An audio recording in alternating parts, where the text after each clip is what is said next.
Alhamdulillah, wassalatu wassalamu ala rasulillah wa ala alihi wa sahbihi wa mawalah. A'udzu billahi minasy syaithanir rajim. Bismillahirrahmanirrahim.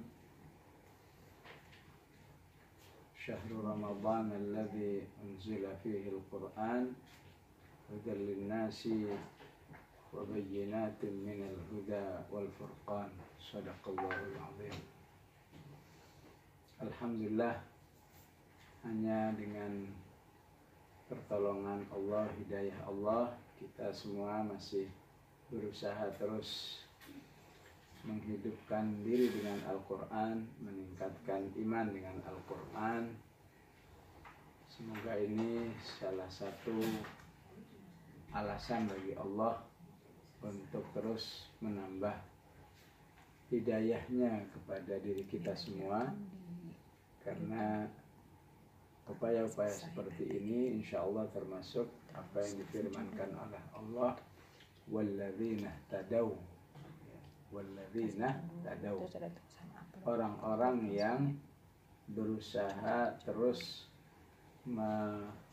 menggapai, berusaha meraih hidayah Allah, zadahum huda, maka Allah akan tambahkan ketakwaannya.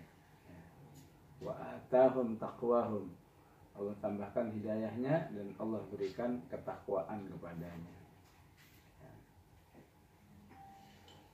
Dan nampaknya proses walladzina tadaw ini nggak akan selesai dalam 5-10 tahun. Jadi insya Allah ini merupakan upaya kita sampai akhir hayat berada dalam posisi tidak berusaha menggapai hidayah Allah, sehingga akan diapresiasi oleh Allah dengan tambahan hidayah. Zadahum hudan, dan ditambahkan atau diberikan ketakwaan, wa atahum taqwa.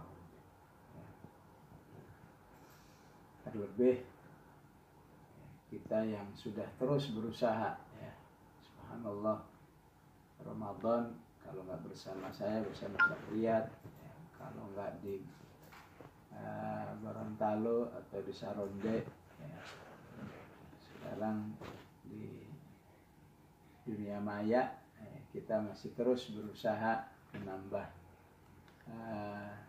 hidayah ini, menambah ihtidah ini.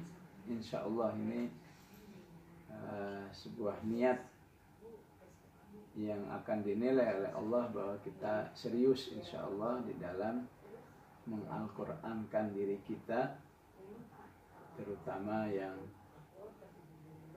diungkapkan secara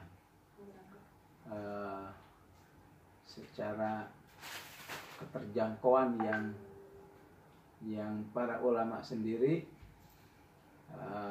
merasa wallahu a'lam adalah Al-Hasan Al-Basri radhiyallahu anhu, murid daripada Abdullah bin Mas'ud. Ketika dia membaca ulaika humul mu'minuna haqqan, yang terdapat di dalam surat Al-Anfal, dia berkatakan kalau al-mu'minun yang dimaksud beriman kepada Allah, hari akhir dan seterusnya, saya sudah beriman. Tapi kalau al-mu'minuna haqqan yang diinginkan dalam surat Al-Anfal ini, wallahu a'lam, dirinya masih terus nggak terbayang kalau sekaliber Al-Hasan Al-Basri merasa mengecil dirinya di hadapan ayat ulaika humul mu'minuna haqqan yang dijanjikan oleh Allah Subhanahu wa taala, lahum darajatun 'inda rabbihim wa maghfiratu wa rizqun karim. Maka bagaimana dengan kita, tapi insya Allah pertemuan-pertemuan seperti ini, usaha-usaha seperti ini, ya, dinilai oleh Allah sebagai proses ihtidah, ya, di mana memang ihtidah itu sebuah proses yang panjang. Ya. Di surat Thaha, ya, ihtidah, ya, berusaha menggapai hidayah, itu dijadikan salah satu syarat meraih ampunan Allah. Ya. Maka Allah mengungkapkan wa inni laghaffarun, ya, dan aku ini memiliki daya pengampunan yang sangat besar. Ya. Jadi dalam Al-Quran itu Allah menyebut kata dirinya dengan ghafir. Lebih tinggi lagi ghafur, lebih tinggi lagi ghaffar. Ya, ya tentu di dalam Al-Quran pun ada padanannya. Ya. Ghafir itu atau lawan katanya, ya, ghafir lawan katanya zalim. Ya. Jadi orang yang dengan dosa kecil, cukuplah dengan sifat Allah ghafir, udah selesai. Ya. Ghafur, ya, lawan katanya zalum, ya, orang yang banyak kesalahannya, dia membutuhkan Allah yang ghafur. Ya.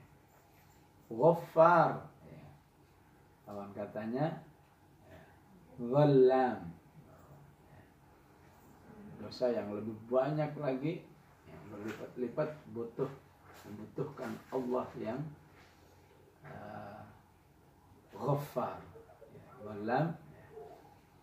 Jadi ayat ini di satu sisi membuat kita memiliki roja yang sangat dalam kepada Allah, harapan kepada Allah yang sangat dalam, di mana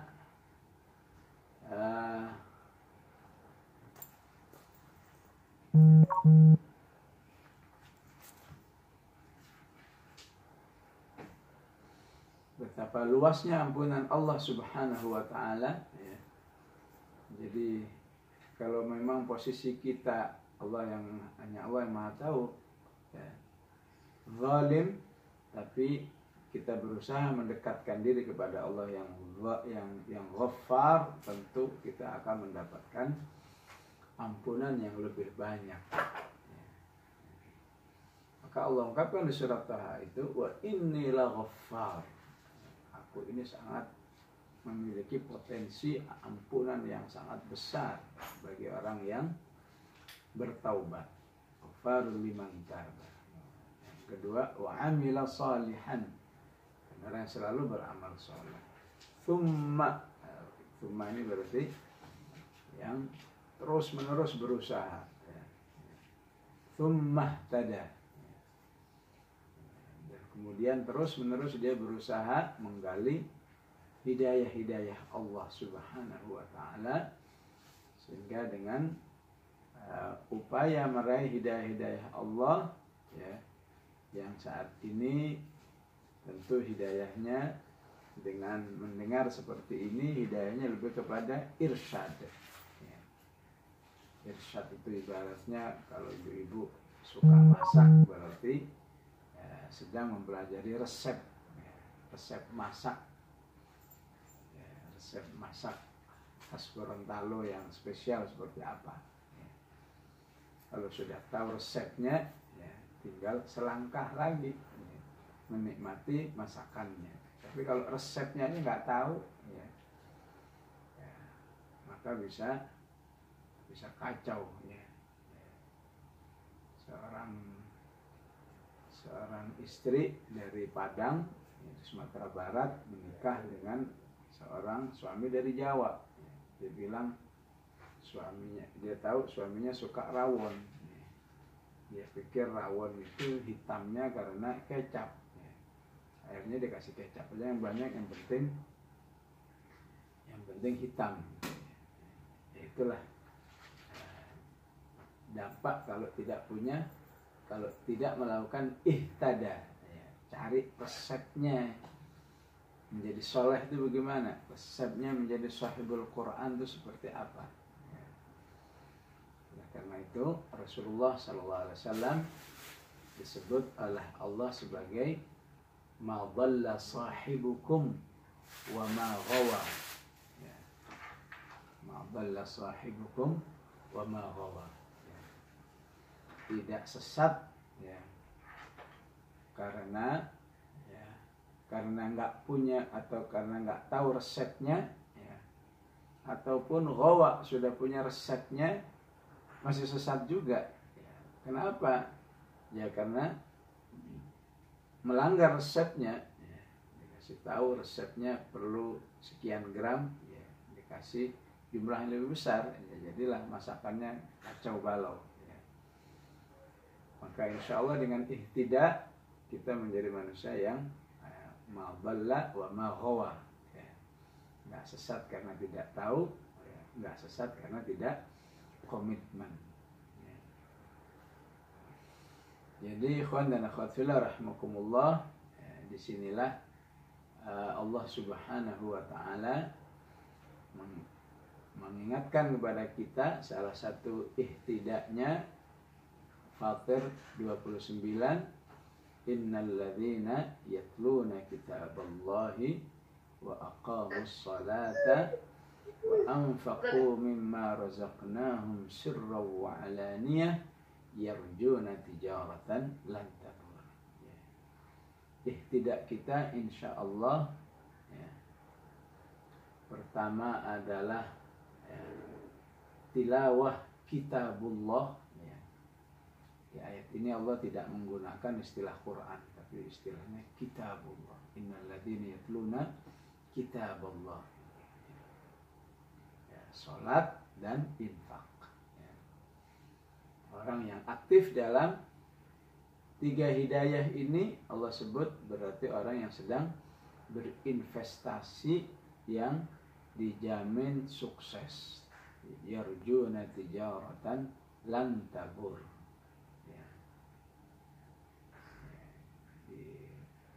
Biasanya disebut investasi itu karena apa? Ya, ya karena untungnya yang besar.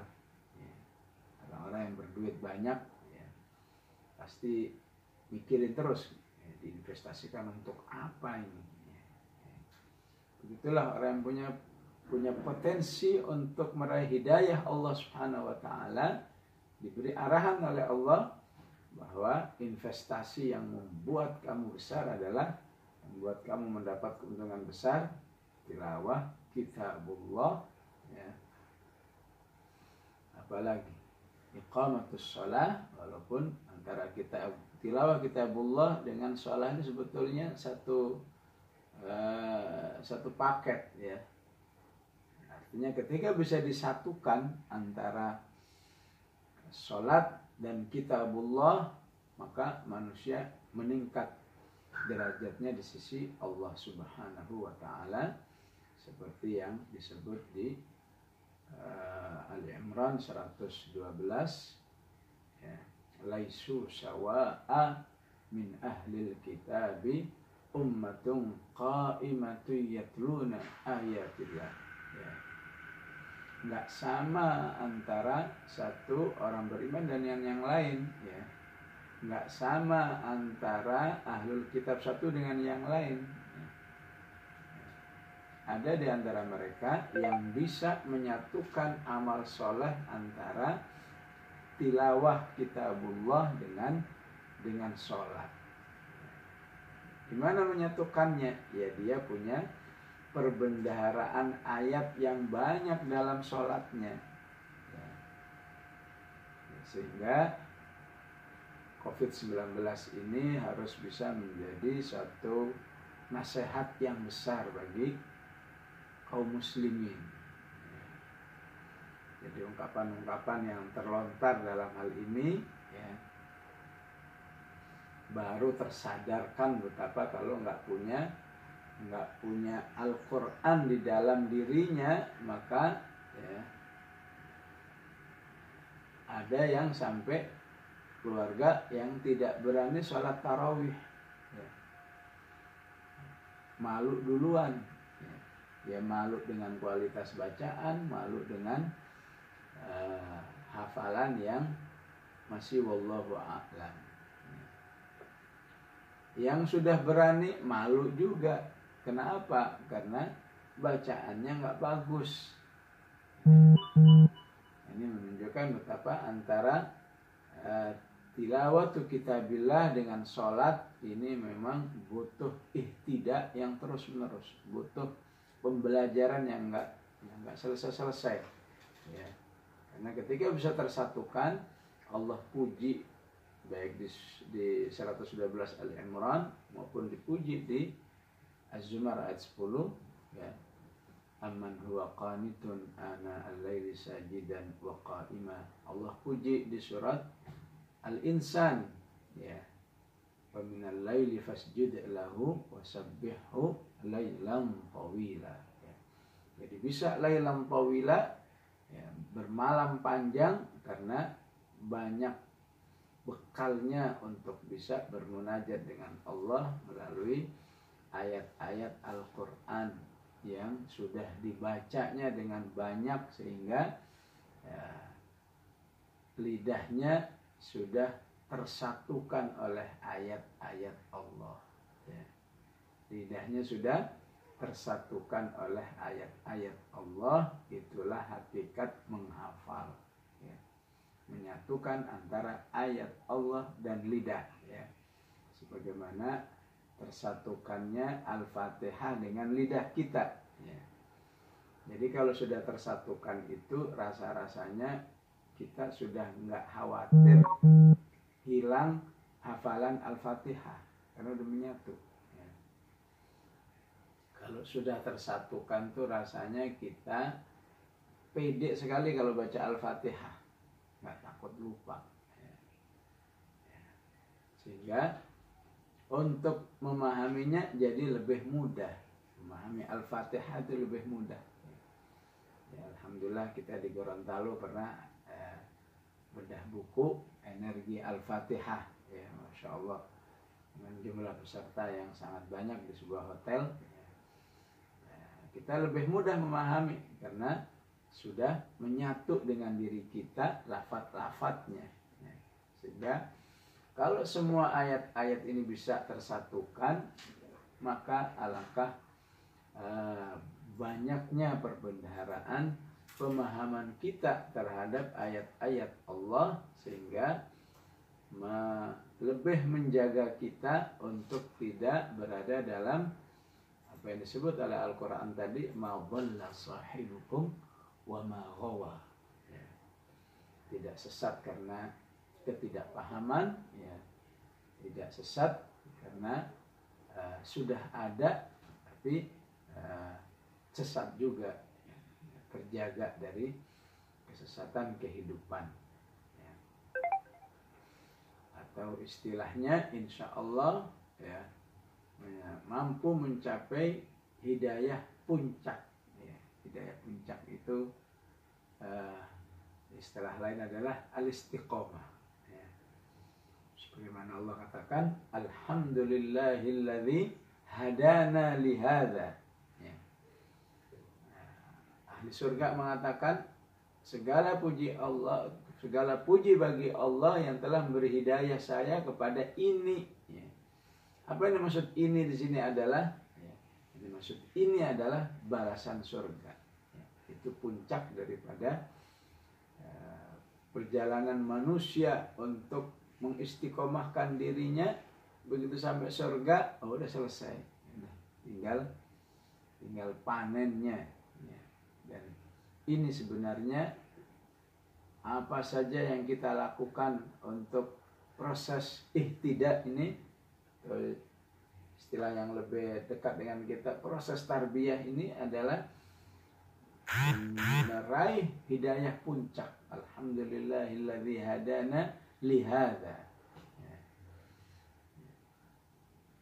Dimana tidak mungkin ini terjadi kecuali dengan pertolongan Allah. Wa ma kunna linahtadiya laula an hadanallah. Ya. Ikhwan dan akhwat yang dimuliakan oleh Allah, ya. Maka sebelum Fatir 29 atau ayat sebelumnya 28 itu bicara tentang salah satu karakter ulama adalah takut kepada Allah. Innama yakhshallaha min ibadihil ulama. Innallaha azizun ghafur. Maka seseorang bisa menjadi alim, menjadi pakar ilmu apa saja yang menjadi minatnya. Apakah ilmu kedokterannya, apakah IT-nya, apa saja.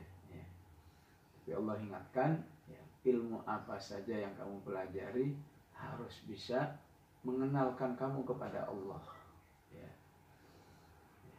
Karena standar ilmu apa saja, manfaat atau tidaknya, kalau bisa membuat kamu lebih mengenal Allah sehingga kamu takut kepada Allah. Innama yakhshallaha min ibadihil ulama. Sehingga betapapun itu ilmu Al-Quran, walaupun insya Allah jarang ya, tapi ada ya.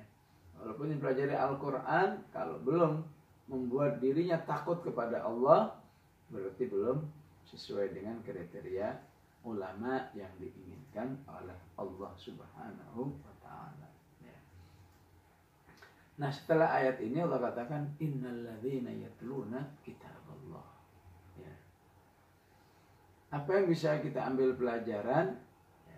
Kita atau manusia, orang beriman hanya akan berhasil di dalam berinteraksi dengan kitabullah kalau dirinya memiliki ilmu ma'rifatullah, ilmu mengenal Allah Subhanahu wa ta'ala, sehingga dirinya melihat Al-Quran ini karena dia kenal Allah, ya, bisa melihat Al-Quran ini dengan penglihatan yang luas. Misalnya ketika dia membaca Wallahu alladzi la ilaha illa huwa alimul ghaibi wasyahadati huwar rahmanur rahim. Bahwa Allah itu Rahman dan Rahim. Maka ketika dia pelajari bagaimana luasnya rahmat Allah, bagaimana indahnya rahmat Allah, dan kata Rahman, Ar-Rahim sangat banyak di dalam Al-Quran. Kurang lebih Rahman itu sekitar 59 kali, Ar-Rahim sekitar 115 kali, sehingga dia dengan ilmu mengenal Allah itu, melihat Al-Quran itu adalah dari awal sampai akhir adalah rahmat Allah Subhanahu wa ta'ala. Terlebih Allah sendiri yang mengatakan ini Quran ini rahmat. Jadi bukan lagi Al-Quran ini mengandung rahmat atau mengantarkan kepada rahmat, tapi memang udah rahmat. Sehingga menjadi otomatis siapa yang bersama Al-Quran bersama rahmat Allah. Itu kalau sudah SOP-nya sudah dilakukan, apakah itu keikhlasan, apakah teknis yang benar, maka otomatis dia sudah bersama rahmat Allah. Terlebih ketika Allah sendiri sebut huda wa rahmah lil muhsinin. Quran ini petunjuk dan rahmat bagi orang-orang yang berbuat baik. Nah, itu baru contoh bagaimana ilmu tentang Allah yang membuat kita menjadi melihat Al-Quran itu dengan penuh harapan yang tinggi. Ketika ilmu-ilmu ini seperti ini tidak ada, maka orang melihat Al-Quran, merasakan Al-Quran, walaupun positif, maka dengan ilmu yang terbatas. ingatnya cuma pahala, ya udah benar, ya udah bagus, ya. Tapi kalau nggak ditambah, lama-lama orang mengatakan begini, memang pahala hanya dari Al-Quran, infak juga pahala, ya. Sehingga ditinggalkanlah Al-Quran, dijauhi Al-Quran, merasa seakan-akan ya, dirinya mampu mengakses semua sumber pahala yang ada, ya. Padahal yang Allah inginkan, bersamalah dengan Al-Quran, insya Allah semua pintu-pintu pahala bisa kamu akses. Jadi dengan Al-Quran kemampuan mengakses pahalanya lebih luas, ya. Karena Al-Quran adalah sumber roh. Allah katakan wa kadzalika auhayna ilaika ruham min amrina, ya. Al-Quran itu roh, Al-Quran itu nyawa, ya. Ya. Belum lagi kalau kita berprinsip, ya, bahwa pahala tidak hanya dari Al-Quran, ya, maka kita kehilangan, ya, akses pahala yang termudah, ya. Pahala termudah adalah dari Al-Quran, karena Allah akan memberikan dari Al-Quran itu per huruf. Satu Al-Quran terdiri dari 1.027.000 huruf. Selesai satu Al-Quran, berarti manusia itu disediakan oleh Allah berapa? 10.270.000 huruf. Masya Allah. Ya. Kalau hafal, unlimited, ya. Karena saat menghafal itu manusia berada dalam sebuah SOP, harus baca banyak, baca lagi, ya. Sehingga dalam hadis yang lain, ya, ketika manusia itu bacaan Qur'annya udah nggak terhingga, maka Rasulullah sebut apa? Kutiba minal muqantarin, ya. Kutiba minal muqantarin, ya.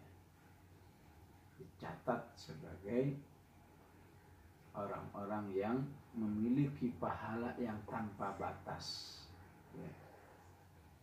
Ya. Baru harta yang tanpa batas saja semua orang merasa terpukau-pukau, ya. Padahal sudah pasti akan berakhir, ya. Ya. Maka sudah seharusnya pahala yang unlimited itu membuat orang beriman, ya, lebih menambahkan lagi, ya. Sehingga Rasulullah katakan la hasada illa fi itsnatain, ya. Bukan lagi sebuah keinginan yang negatif dalam kehidupan orang beriman, ya. Ya. Memang keinginan bisa negatif, ya. Ya bisa aja jika yang diinginkan bukan hal-hal yang signifikan, ya.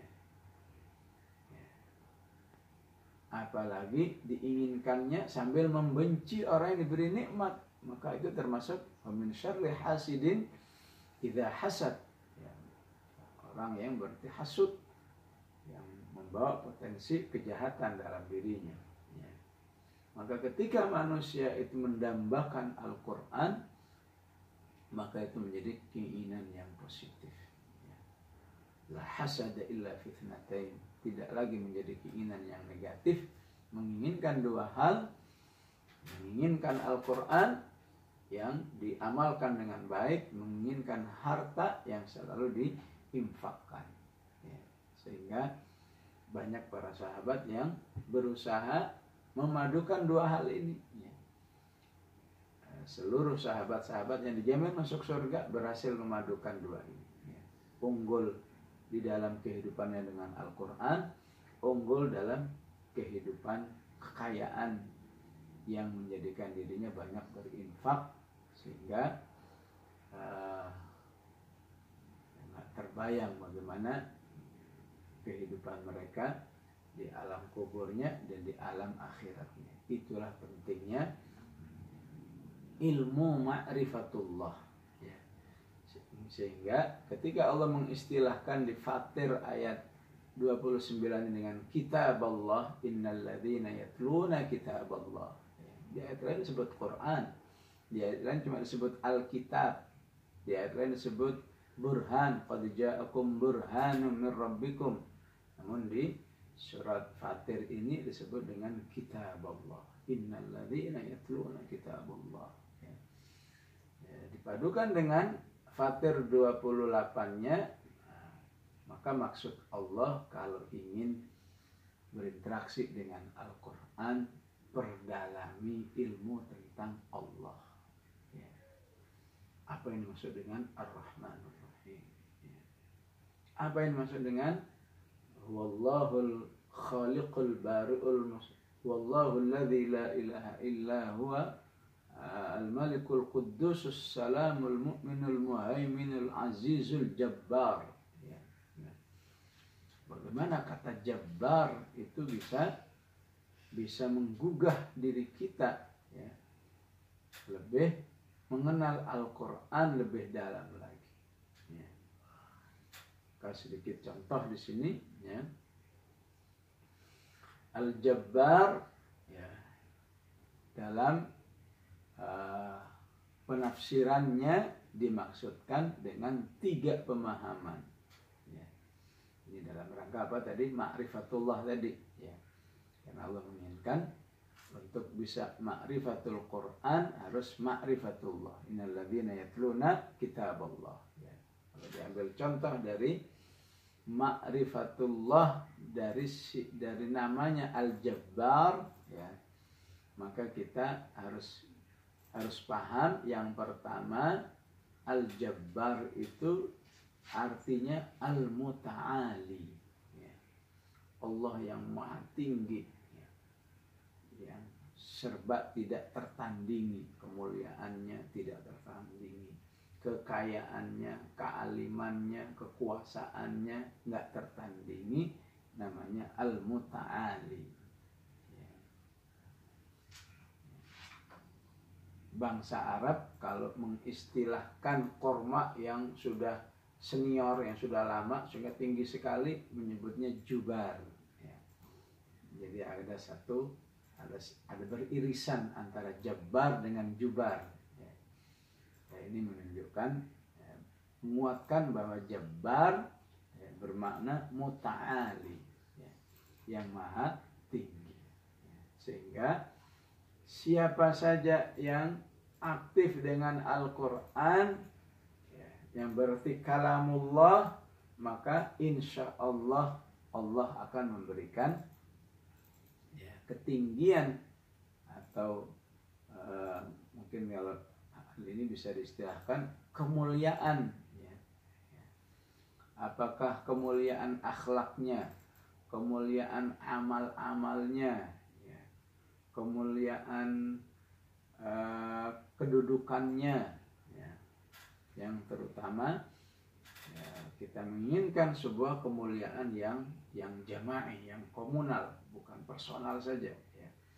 Umat Islam aslinya adalah bangsa atau kaum yang mulia, sebagaimana Allah katakan kuntum khaira ummatin ukhrijat linnas. Itu tidak akan terulang kecuali umat Islam kembali kepada Allah, ya, dengan sebaik-baiknya, ya, karena salah satunya Allah ingin menyebut dirinya Al-Jabbar di akhir surat Al-Hasyr ini, ya. Ya. Al-Jabbar juga bermakna muslih, ya. Muslih itu apa? Ya, yang memperbaiki, yang maha memperbaiki. Dalam fikih sholat ada istilah jabron, ya. Jabron itu apa artinya? Ya, memperbaiki, ya. Jadi dalam fikih sholat setiap mukmin dianjurkan sholat sunat untuk apa? Untuk mengimbangi dalam perbaikan sholat wajibnya. Mungkin tadi sholat wajibnya nilainya cuma 7 misalnya, tapi karena sholat sunat, ya, ditambah sholat sunat, kalau bisa jadi nanti di sisi Allah jadi 8 nilainya, jadi 9 ya. Sehingga salat sunat diistilahkan dengan al-jabru ya, atau berfungsi jabran ya, li salatil faraid ya. Dan kita sering berdoa di antara dua sujud ya, dengan mengatakan apa ya, Rabbighfirli warhamni, apakah ditambah juga warzuqni wajburni ya Allah, ampunilah saya ini banyak salahnya, berilah saya hidayah ya. Wajburni, dan perbaiki diri saya supaya nggak salah-salah lagi ya. Ya. Maka antara nama Allah yang Al-Jabbar ketika kita bersama Al-Quran ya, maka semangat bersama Al-Quran itu berarti memperbaiki diri ya. Semangatnya bersama Al-Quran meningkatkan kebaikan dirinya dan lain sebagainya ya.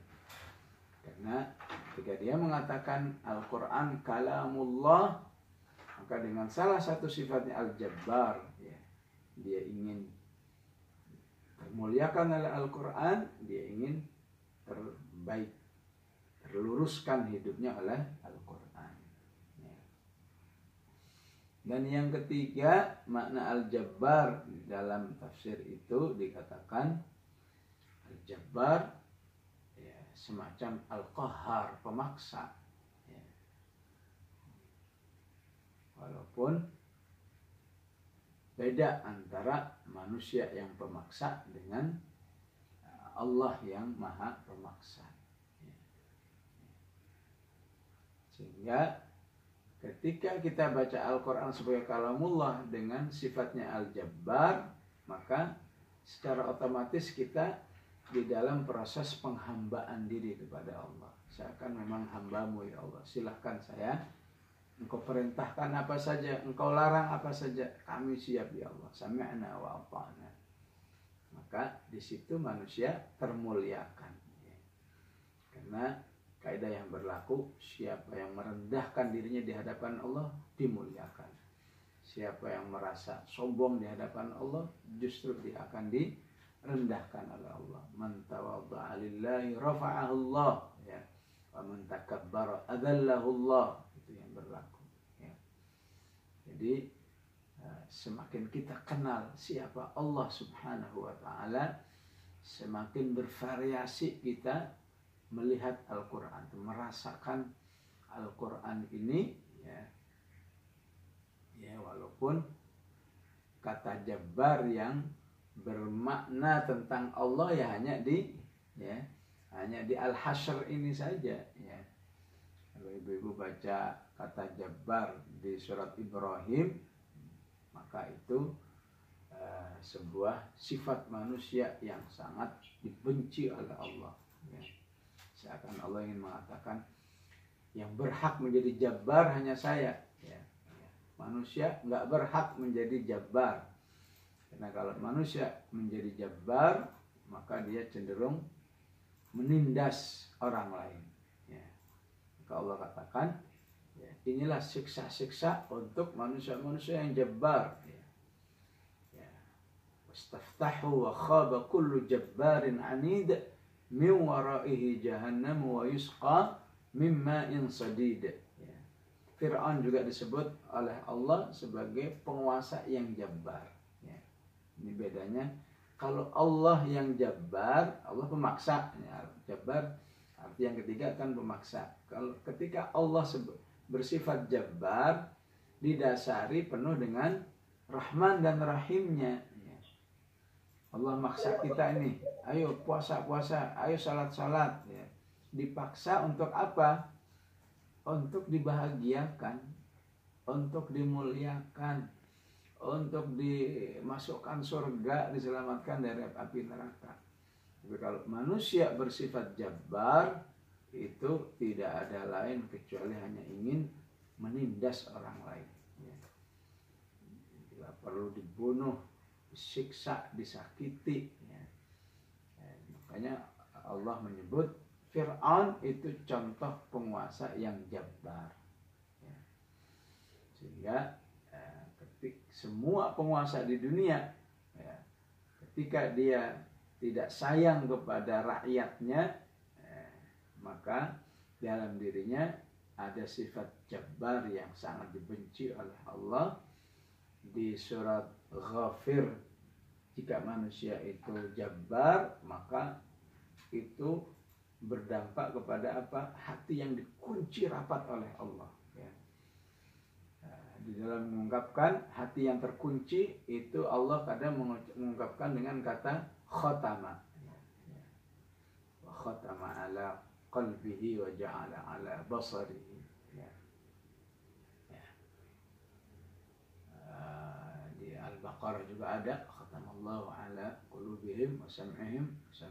Ya. Tapi kalau kuncinya lebih dahsyat lagi pakai toba'ah. Ya.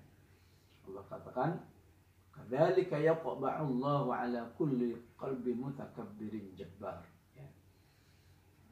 Jadi hati-hati ketika kekuasaan itu ada di tangan manusia, kalau tidak digunakan untuk mensejahterakan, membahagiakan manusia, maka itu akan lebih dibenci lagi oleh Allah sampai akhirnya hatinya dikunci oleh Allah. Ya. Dan nanti di akhirat akan disiksa dengan siksaan yang luar biasa. Ya. Oleh karena itu, walaupun atas nama dakwah, Allah tidak ingin manusia menjadi jabbar. Walaupun atas nama Quran, Allah tidak ingin manusia itu menjadi jabbar. Ya. Dekati, sampaikan dakwah itu dengan bil hikmati wal mau'izatil hasanah. Ya. Nggak boleh dengan todongan pistol. Awas kalau nggak beriman saya tembak nih. Ya, nggak boleh seperti itu. Ya.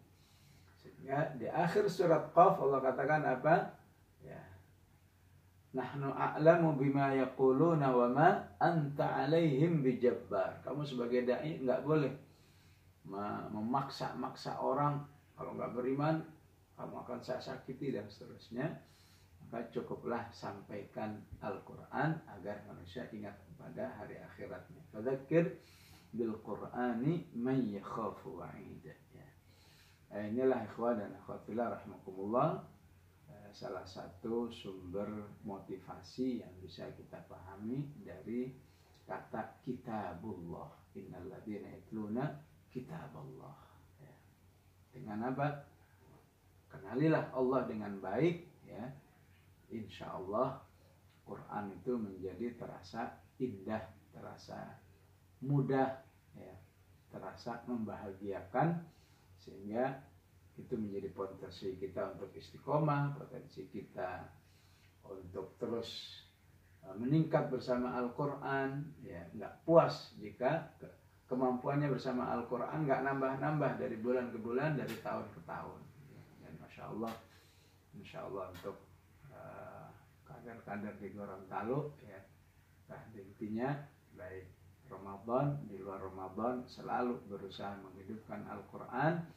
Ya, tentu pahala yang lebih besar kepada semua pihak yang enggak intinya juga menghidupkan sarana dan prasarananya agar umat di sini mencintai Al-Quran, menghidupkan Al-Quran. Ya. Baik, supaya ada jeda untuk tanya jawab, saya cukupkan sampai di sini. Wassalamualaikum warahmatullahi wabarakatuh.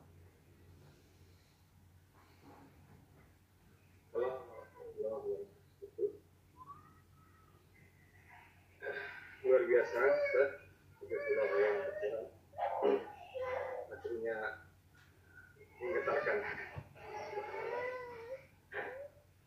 Ada beberapa pertanyaan seperti yang saya akan bacakan. Yang pertama dari Mbak Sari, Mbak Sari atau Pak Sari. Assalamualaikum Ustaz. Waalaikumsalam. Mungkin kita batasi dulu pertanyaan dulu Ustaz ya. Setelah itu kita pending sholat Jumat. Iya. Yang pertama dari Mbak Sari. Assalamualaikum Ustaz. Bagaimana jika seorang selama hidupnya tidak pernah Al-Quran? Mohon penjelasannya. Hukum atau Al-Quran itu seperti apa? Terus kemudian yang kedua dari Pak Afik. Ada 2 pertanyaannya, jadi 3 pertanyaan. Pertanyaan pertama, bagaimana yang dimaksud dengan menjual ayat Al-Quran, ayat Allah? Dalam hal ini saya sendiri kadang masih merasa kalau jual beli barang jasa halal dan manfaat, tapi dalam proses pakai nas bisa menyeret ke sana kemari. Nah, nanti bagaimana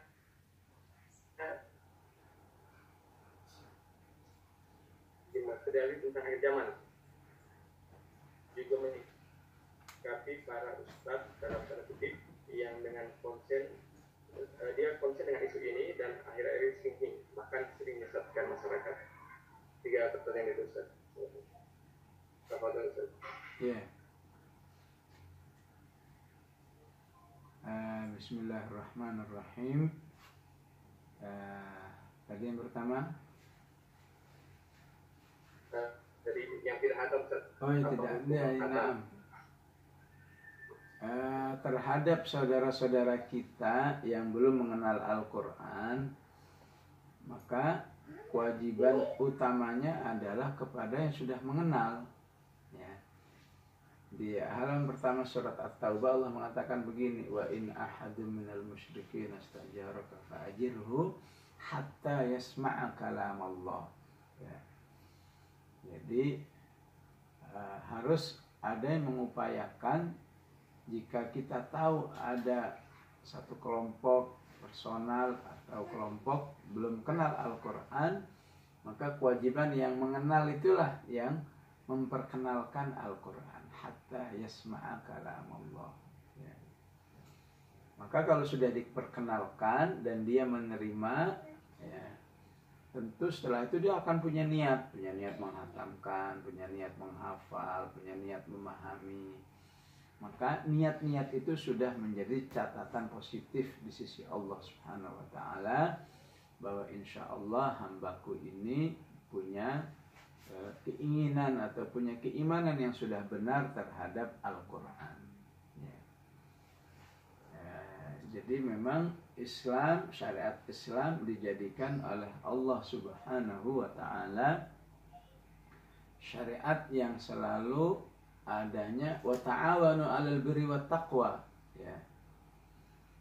Apakah yang sudah paham yang mengambil inisiatif, ayo siapa yang mau belajar Quran, ya.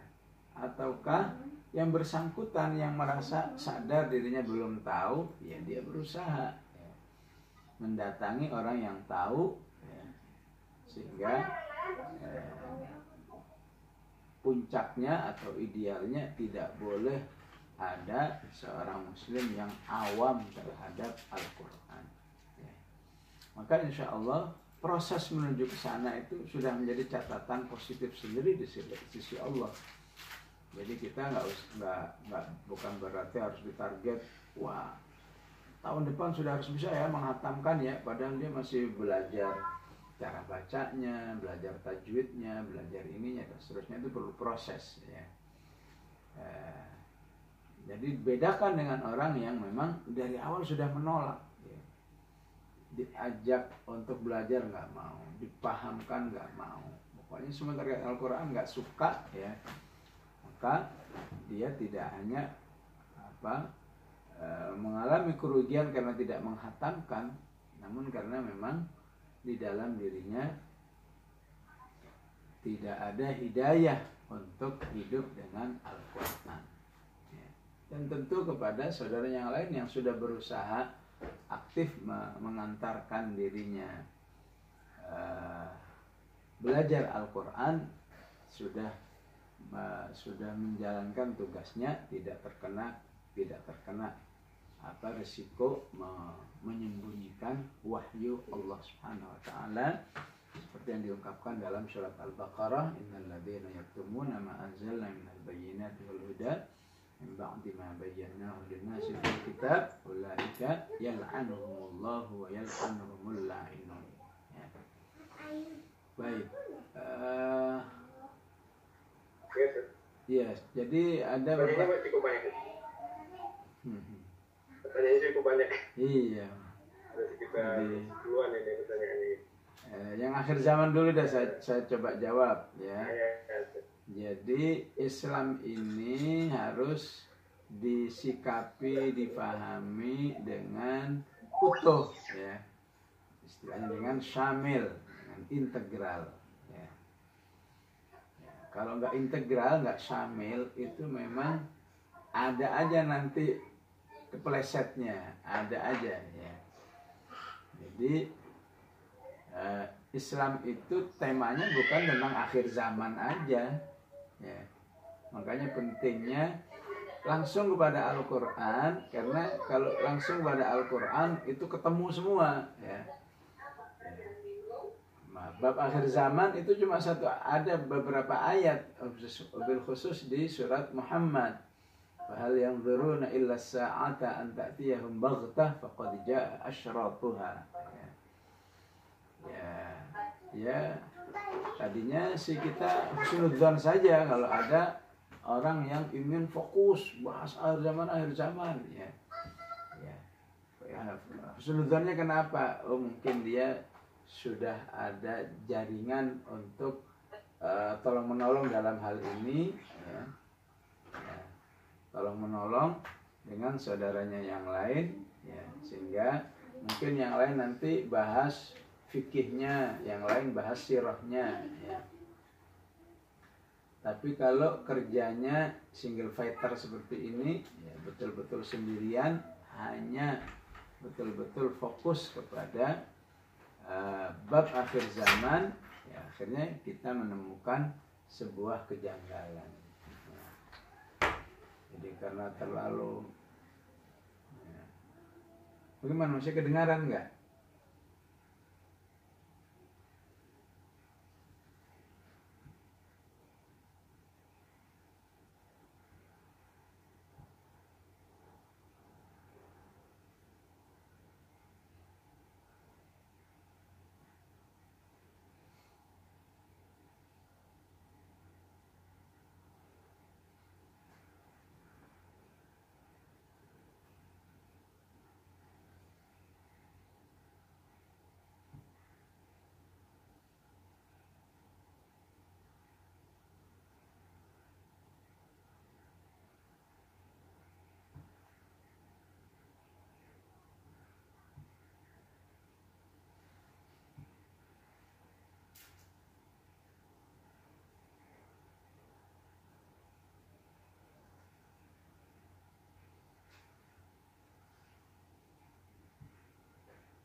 Ini biasa.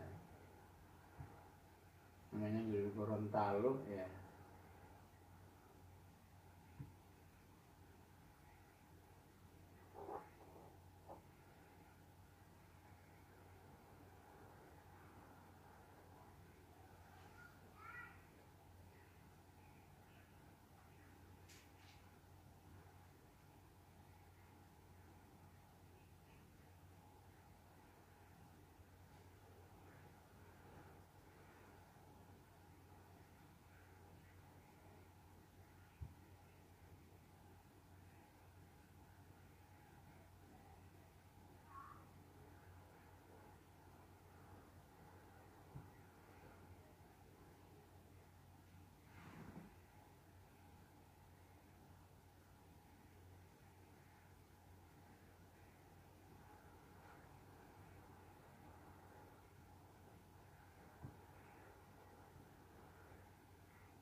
kalian pending sholat Oh, Ustaz. pending salat ya. Baik dah, ya. Jam 12:15 paling lambat sudah masuk lagi kita. Oh.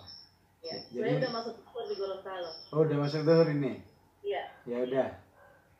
Ya udah insyaallah. ya Ustaz. Bentaran. Ya.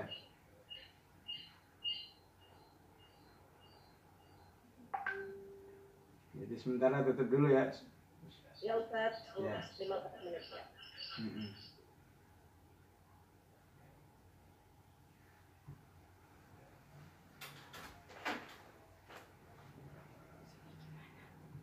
Ya udah, tutup. Ya, matiin aja dulu.